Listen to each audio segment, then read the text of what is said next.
What is a tabletop role-playing game? Is it a video game or is it a board game? It's not.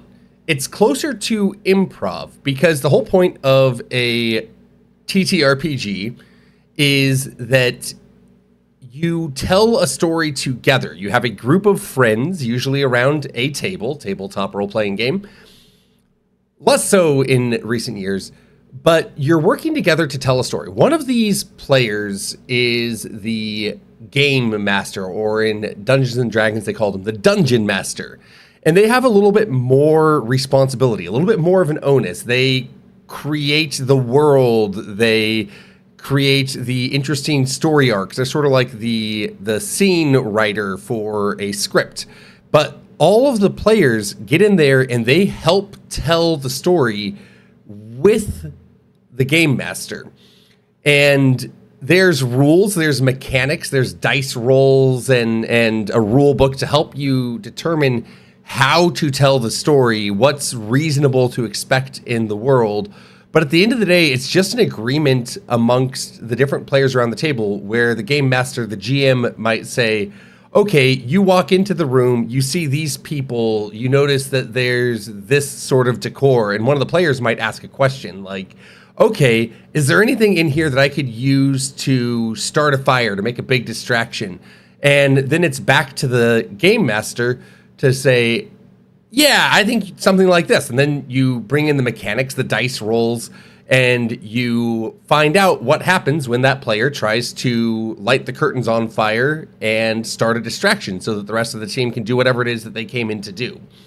So the key for a good tabletop RPG is to help the different people around the table see the world and see their options so that they can give interesting, in improv you call it, offers to each other. Oh, what if we looked at this from the perspective of a heist? What if we looked at this from the perspective of a tense negotiation?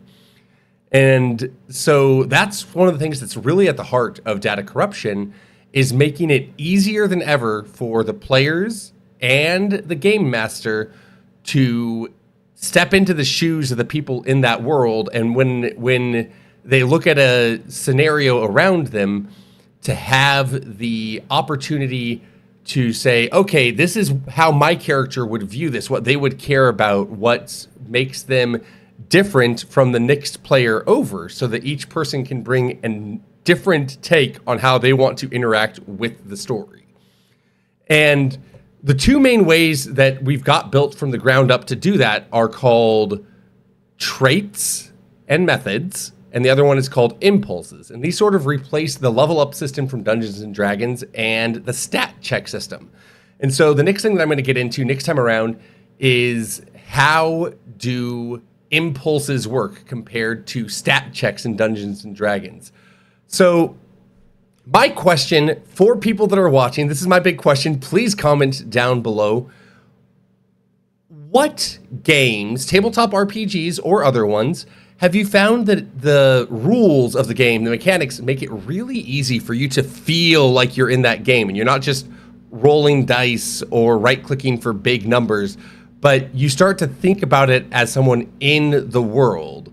For me, out of the games that I've played, I've found that Blades in the Dark, which is a tabletop RPG, is great at that.